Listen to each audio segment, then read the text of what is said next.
안녕하세요. 홍익기입니다. 이번 주에는 리플 법적 분쟁이 지금 완전 종결 단계로 들어가는 것 같습니다. 그래서 그 문제에 대해서 한번 살펴보는 시간을 갖겠습니다. 우선 제가 여러 번 설명드렸지만 그간 미국 정부가 리플의 발목을 잡았던 이유는 사실은 스위프트 시스템에 대한 방어 전략의 일환이었습니다.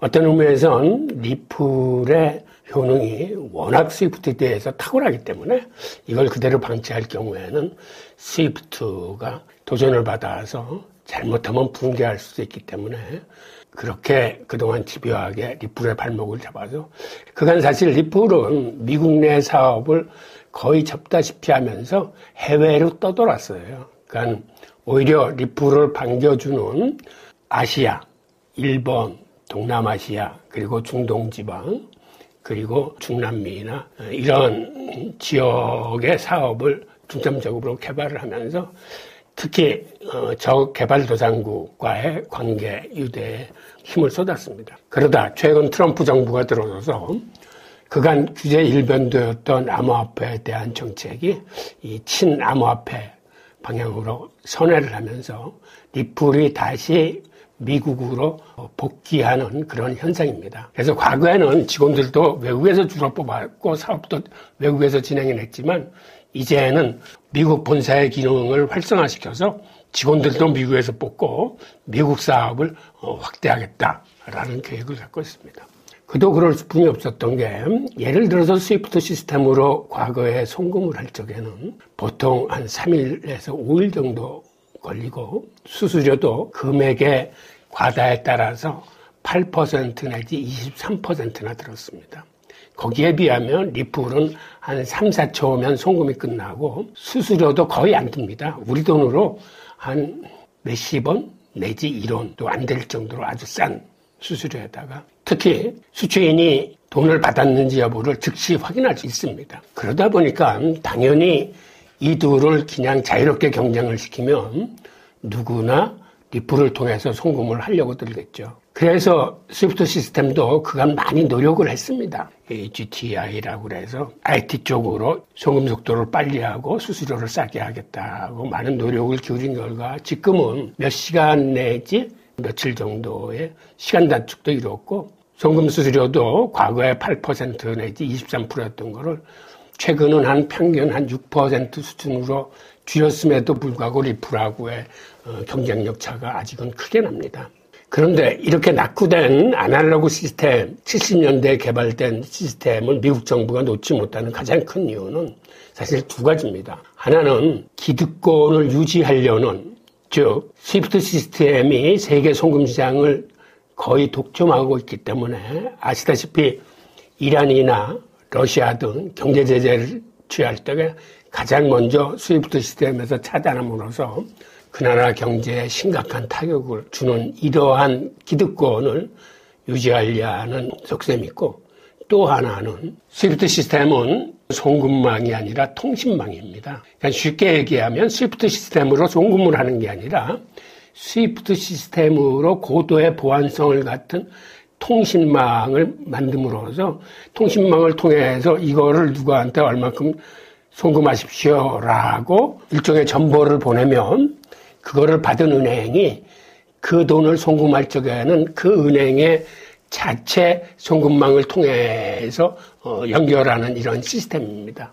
그러다 보니까 중개은행을 2개, 3개 거치게 되면은 송금 속도가 이제 느려질 수뿐이 없는 거죠. 그리고 은행이 쉬는 날에는, 즉 공휴일에는 당연히 건너뛸 수뿐이 없고, 그래서 심한 경우에는 열흘 이상씩 걸리고, 중간에서 먹통이 되더라도 이게 어디서 사고가 났는지 모르기 때문에 사실 추적하기가 힘든 그러한 시스템입니다. 그럼에도 불구하고 이거를 놓지 못하는 가장 큰 이유는 이런 통신망을 통해서 그간 테러 자금이라거나 불법 자금이라거나 마약 자금 같은 거를 죄에 걸러냈습니다. 그런 노하우가 이 스위프트 시스템에 지금 녹아 있는 거죠. 그런데 이거를 분산형 시스템, 즉 송금인하고 수취인을 다이렉트로 연결시키는 시스템으로 두면 중간에 걸러낼 수 있는 방법이 없습니다. 그러니까 미국은 미국의 보안상의 이유로 이 스위프트 시스템을 놓지 못하고 있습니다.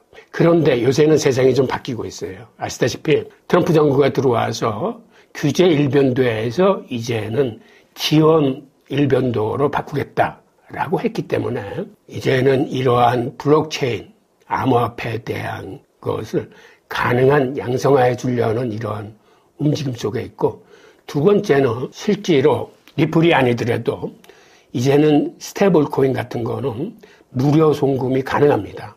특히 페이팔 같은 경우는 페이팔 스테이블 코인을 만들어서 132개국에 이거를 무료로 송금해 주겠다고 발표를 하고 실제로 실행하고 있는 상태입니다.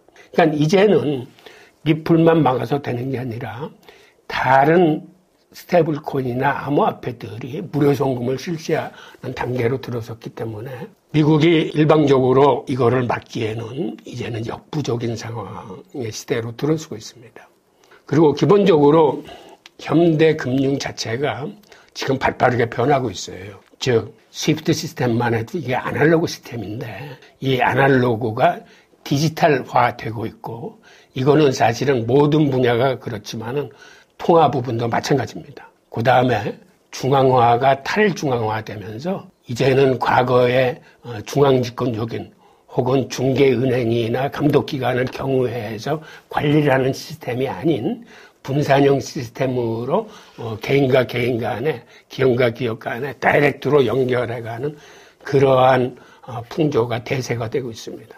그 다음에 과거의 온라인 시스템이 이제는 온체인화돼서 움직이는 경향을 갖기 시작했습니다. 한마디로 옛날은 주식이나 채권 같은 걸 하루 8시간 개장 시간에 맞춰서 온라인 거래를 했는데, 이제는 이거를 토큰화하게 되면 블록체인 네트워크 위에서 24시간 거래가 가능하고 조각 투자가 가능해지면서 앞으로는 모든 금융자산이 온체인화 될 겁니다. 한마디로 토큰화돼서 거래될 거예요. 이러한 도도한 흐름 속에서 이제는 스위프트 시스템이 옛날처럼 그렇게 일방적인 독주 형태를 갖지 못하고 스테이블 코인이나 리플이나 이런 것들하고 같이 병행하는 그러한 시대로 접어들 겁니다. 자, 그러면 요번에 SEC가 리플의 소송을 종료하겠다고 그랬는데, 이것이 얘기해주는 제도권의 본심은 뭘까요? 요거를 좀 간추려보면, 앞으로는 암호화폐가 일방적으로 SEC가 이렇게 규제를 하는 이런 형태에서 좀 바뀌게 될 겁니다. 무슨 얘기냐면, 요번 리플 소송에서 법원이 어떤 판단을 내렸냐면 2차 시장, 즉 암호화폐 시장에서 개인들한테 판 거는 이거는 증권이라고 볼 수 없다. 즉 한마디로 이거는 상품의 성격이다 라고 규정을 했습니다. 단 리플이 기관 투자자들한테 팔 적에 이게 앞으로 성장성이 얼마 있고 우리 회사가 얼마나 다양한 마케팅 전략을 쓸 거기 때문에 가치 상승이 있을 것이다 라고 마케팅 전략을 통해서 팔았기 때문에 기관 투자자들한테 판 거는 이거는 증권성이 있다라고 양쪽을 구분해서 판결을 했습니다. 즉 암호화폐 시장에서 개인들한테 팔 거는 상품이고 기관 투자자들한테 마케팅 전략을 통해서 판 거는 이거는 증권성이 있다라고 분류를 한 건데, 앞으로는 제도권이 암호화폐를 어떻게 관리를 하려고 하냐면 기본적으로 지금 나와 있는 암호화폐들의 한 70% 정도는 이건 상품이다. 그래, 상품은 SEC가 관리 감독할 게 아니라 미국 상품선물거래위원회라는 조직이 따로 있습니다. CFTC라고. 한 70%는 상품으로 분류해서 CFTC가 관리하도록 하자. 그리고 증권성이 있는 한 30% 정도만 SEC가 관리하도록 하자라고 하는 게 제도권 내에서 나온 이야기입니다. 그리고 앞으로 아마 그런 식으로 이제 흘러갈 겁니다. 그래서 이번 소송에서도 SEC는 이 소송에 이거는 승패 판단이 아니고 암호화폐 산업에 대한 규제 접근 방식을 쇄신하기 위한 선택이다라고 밝혔습니다. 그러니까는 이번에 소송을 종결하는 건 SEC가 져서가 아니라 앞으로는 암호화폐 규제 방식을 다른 방식으로 하겠다라고 얘기한 의도는 쉽게 얘기해서 지금 암호화폐 중에 70%는 상품으로 분류를 하면 이거는 온전히 자유로워집니다. 거래에서도 그렇고 모든 면에서 소비자를 보호해야 될 것들 한 30%만 증권으로 관리하면 그거는 증권법에 의해서 주식시장처럼 낱낱이 공개를 하고 공시를 해야 되기 때문에 오히려 소비자 보호 측면에서는 상황이 강화되는 거죠. 이런 식으로 앞으로는 가겠다라는 그런 의미고 또 그런 방향으로 지금 미국 의회가 입법 활동을 하고 있습니다. 즉 의회에서 발의됐던 미카라는 암호화폐 포괄법을 토대로 해서 미국 실정에 맞게 새로운 법을 만들기 때문에 앞으로는 의회가 제정하는 법안에 따라서 SEC건 CFTC건 그들이 그 법을 토대로 이제 관리 감독을 해야 되기 때문에 사실 지금의 모든 키는 의회가 제정하는 법의 내용에 달려 있다고 볼 수 있습니다. 자, 다음 질문 한번 볼게요.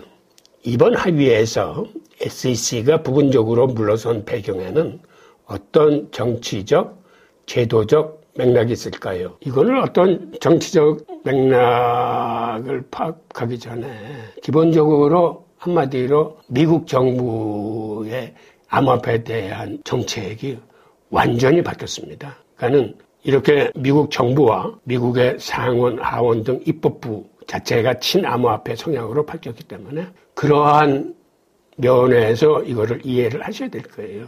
그러니까는 트럼프 대통령이 당선되면서 대선 기간에도 누누이 얘기한 게 SEC 위원장 겐슬러를 자르고 친암호화폐 성향의 인사로 발탁을 하겠다라고 얘기했기 때문에 그런 의미에서 세상이 바뀐 상황이고 현재 그래서 SEC도 증권 거래를 감독하는 기관이지만 특별히 크립토 태스크포스를 출범시키면서 암호화폐에 대한 전체적인 규제나 제도를 전체적으로 이제 손을 보고 있습니다. 그리고 SEC가 손을 본다는 얘기는 기본적으로 의회에서 제정하는 법을 토대로 해서 그 위에서 실행되기 때문에 지금 의회에서 제정되는 법의 내용을 파악해서 거기에 맞춰서 모든 거를 재정비하고 있을 겁니다. 그렇다면 우리가 미 의회가 지금 어떠한 암호화폐 규제 법안을 만들고 있는지 그 내용을 한번 들여다보겠습니다. 한 일주일 전에 이 초안이 공개됐어요. 나온 내용을 들여다보면 크게 5개 분야입니다. 하나는 암호화폐 거래에 있어서 소비자를 보호하겠다는 그런 내용입니다. 그러니까는 옛날 같은 스캠 코인들이 나오거나 투기성을 방지한 이러한 제도를 강화를 하겠다. 그래서 암호화폐에 투자하는 투자자들을 적극 보호하겠다. 이게 제일 첫 번째 목적이고 두 번째는 이 분야의 혁신을 촉진하겠다는 건데 즉 암호화폐 업체들이 기술을 개발하거나 할 때 그거를 지원하는 방향. 그 다음에는 암호화폐 기업들에 대한 현존하는 금융권의 서비스를 대폭적으로 지원하는 쪽으로 방향을 바꾸겠다. 그런 내용들입니다. 그리고 세 번째는 제가 좀 전에 말씀드린 감독기관을 이제는 이원화해서 하나는 SEC, 상품으로 분류되는 거는 CFTC로 역할 분담을 명확히 하고 거기에 따른 효과적인 감독 체계를 구축하겠다라는 게 세 번째고 네 번째는 규제 대상을 세분화해서 분류를 했습니다. 무슨 얘기냐면 크게 세 가지로 분류를 했는데 하나는 디지털 상품으로 또 하나는 제한된 디지털 자산이라는 용어를 썼지만 이거는 증권성이 있는 코인을 얘기하는 겁니다. 세 번째는 스테이블 코인에 대한 규제입니다. 즉 앞으로는 암호화폐를 전체를 이렇게 포괄적으로 하는 게 아니라 이거를 세 개로 분류해서 세 그룹을 규제하고 감독하고 관리하는 방식을 달리하겠다는 겁니다. 즉 상품으로 분류한 거는 CFTC 상품선물거래위원회가 관리 감독을 하고 증권으로 분류된 제한된 디지털 자산은 SEC가 지금과 같이 관리를 하는데 이거를 증권법에 따라서 규제 내용을 세분화하고 명확하게 하게 됩니다. 그리고 마지막 하나는 스테이블 코인에 관한 건데 이거는 미카의 내용을 들여다보면 가장 중요한 거는 투명성을 공개해서 승인을 받아야 됩니다. 그런데 이 승인을 득하지 못하면 시장에서 퇴출될 가능성이 있습니다. 즉 그러한 시도에서 지금 가장 곤혹스러워하는 게 테더예요. 테더는 자기가 갖고 있는 담보문의 재산을 정확하게 지금 공개를 못하고 있습니다. 그래서 유럽에서는 미카의 승인을 받지 못했어요. 그래서 유럽 암호화폐 거래소에서는 상장 폐지가 되면서 퇴출되고 있습니다. 미국 암호화폐 거래소인 코인베이스도 의회의 요청이 오면 자기들도 테더를 상장 폐지할 용의가 있다라고 발표를 했습니다. 그러니까 앞으로 미국 의회가 제정하는 이 스테이블 코인 규제 법안에 의해서 승인을 받지 못하는 그러한 스테이블 코인들은 시장에서 퇴출될 가능성이 큽니다. 그래서 앞으로 스테이블 코인 시장은 큰 변혁이 있을 가능성이 있어요. 그런 의미에서 지금 미국산 스테이블 코인이라 일컬어지는 거는 지금 뉴욕 금융위원회의 승인을 받고 있어요. 페이팔 스테이블 코인이 그랬고 이번에 나온 리플 스테이블 코인이 승인을 받았습니다. 승인을 받았다는 얘기는 매월 외부 기관이 담보물을 적정하게 갖고 있는지, 즉 미국 국채나 달러 현금이나 이런 거 위주로 돼 있는지를 조사를 해서 매월 공시하게 돼 있습니다.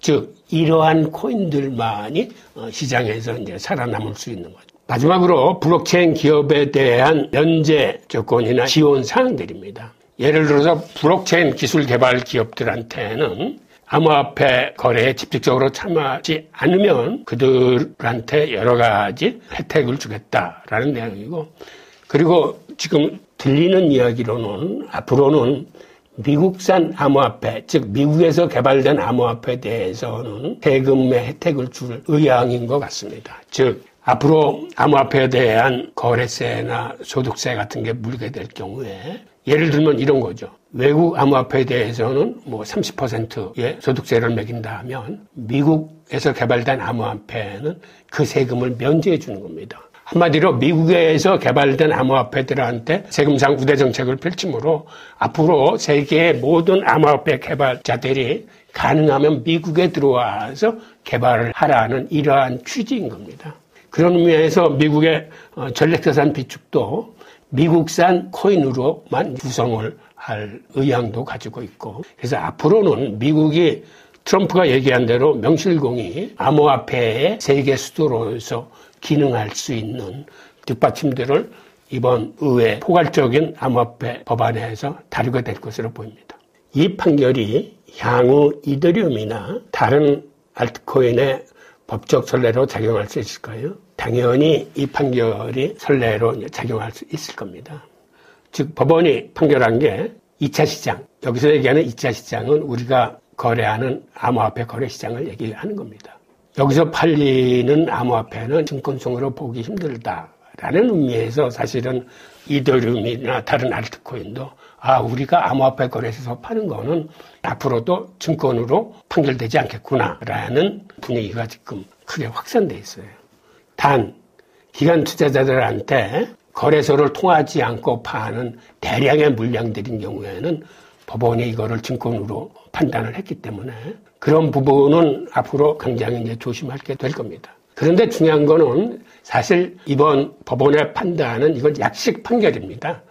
이게 전체적으로 모든 거를 규율하는 게 아니고 앞으로 중요한 거는 미국 의회에서 제정하는 법안이 그게 더 상위 법안이 돼서 모든 거를 판단하는 기준이 될 거기 때문에 중요한 거는 의회의 포괄적인 암호화폐 법안이 어떠한 내용을 담게 될 거냐가 사실은 더 중요한 내용입니다. 자, 다음 질문을 좀 보겠습니다. 리플은 CBDC나 글로벌 결제 시스템과 연계하려는 움직임이 많은데 이번 종결로 실현 가능성이 더 높아졌다고 보시나요? 네, 당연히 높아졌습니다. 왜 그러냐면 그간 미국 정부가 리플의 발목을 잡고 리플을 소송하고 있을 적에는 다른 나라들은 사실은 이러한 불확실성 때문에 리플을 채택하기가 굉장히 힘듭니다. 리플을 채택을 했다가 미국 정부에 어떤 규제가 있을지도 모르기 때문에 이게 가장 큰 걸림돌이 됐어요. 사실 미국 국내에서도 대형 은행들이 리플과 손을 못 잡는 가장 큰 이유도 그간 미국 정부가 반대를 했기 때문입니다. 큰 기관 투자자나 대형 은행들은 그들이 조심하는 게 두 가지가 있어요. 제가 가끔 말씀드리지만 하나는 거시경제 흐름에 맞서지 않는다. 그리고 또 다른 하나가 정부 정책에 맞서지 않는 겁니다. 즉 정부 정책이 그간은 리플을 반대해왔기 때문에 리플과 손을 못 잡았는데 이제는 정권도 바뀌었고 SEC 자체가 소송을 종결했기 때문에 이제 걸림돌이 사라졌어요. 그러니까 중요한 거는 앞으로는 대형 은행들이나 대형 기관 투자자들이 리플과 손잡을 가능성이 커졌습니다. 실제로 미국의 뱅크 오브 아메리카는 어떤 이야기를 했냐면 소송이 종결되면 XRP를 ODL 시스템을 사용해 볼 의향이 있다. 그렇게 되면 경쟁력을 확보하게 될 것으로 보인다라고 언급한 바 있습니다. 여기서 ODL 시스템이란 뭐냐면 그간 은행들이 송금을 할 적에 다른 나라 통화들을 환전해야 될 경우에는 그 은행이 스스로 다른 나라 통화를 많이 갖고 있어야 됩니다. 그러니까 뭐 유로화도 갖고 있어야 되고 엔화도 갖고 있어야 되고 심지어는 위안화나 영국의 파운드 하나 각 나라 통화들을 갖고 있으려면 거기에 들어가는 비용만 해도 엄청나게 큽니다. 그런데 이걸 ODL 시스템을 쓰면 이런 통화들을 다 비축해 나갈 필요가 없이 XRP가 중간 매체 통화로서 활동하기 때문에 달러로 송금해도 저쪽에서 엔화로 받을 수 있는 이유가 XRP가 중간에서 달러를 XRP로 바꿨다가 이 XRP를 다시 엔화로 바꿔서 송금해주는 그런 기능을 갖고 있기 때문에 은행들이 앞으로는 환전을 해주기 위한 통화에 들어가는 자본금을 절약할 수 있게 됩니다. 그래서 사실은 소송이 종결되면 많은 은행들은 XRP 기반 ODL을 사용하게 될 겁니다.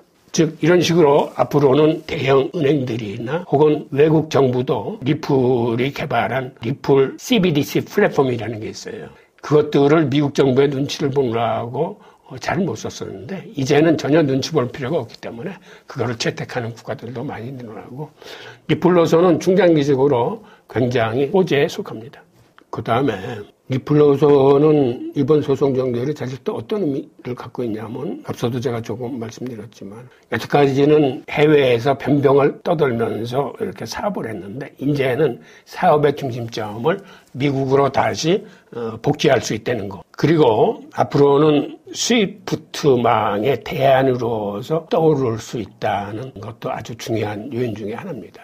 그간은 미국 정부의 눈치를 보느라고 각국 은행들이 리플넷이라는 네트워크를 활용하고 싶어도 이거를 활용을 사실은 못했었는데 이제는 마음 편히 활용할 수 있게 됩니다. 리플넷이라는 어떤 특징이 있냐면 리플은 사실 두 가지 네트워크를 갖고 있어요. XRP 레저라고 이거는 블록체인 기반 네트워크입니다. 또 하나는 리플 네트워크라는 거는 이건 프라이빗 블록체인의 성격을 갖고 있는데 이건 블록체인 네트워크는 아니고 클라우드 기반의 네트워크예요. 즉 은행 시스템과 연계하기 위해서 만든 어떤 의미에서는 온라인 네트워크입니다. 그런데 이것들이 둘 다 분산형으로 만들어졌기 때문에 송금인하고 수취인을 다이렉트로 연결시켜주는 거예요. 그러니까 중간에 은행이 필요 없습니다. 사실 은행들은 리플 네트워크를 쓰고 싶어 합니다. 그러면 속도가 굉장히 빨라지기 때문에. 그런데 그간은 미국 정부의 눈치를 보고 스위프트에 대항 혹은 도전하는 것으로 비춰질까봐 이거를 못 썼었는데 앞으로는 이거를 쓰는 금융기관들이 많이 나타나게 될 겁니다. 그런 의미에서 앞으로는 리플이 스위프트 시스템과 공존을 하면서도 시장을 넓혀가면서 양대 산맥으로 클 수 있는 기반은 이번 소송 종결로 마련됐다고 이제 보여집니다.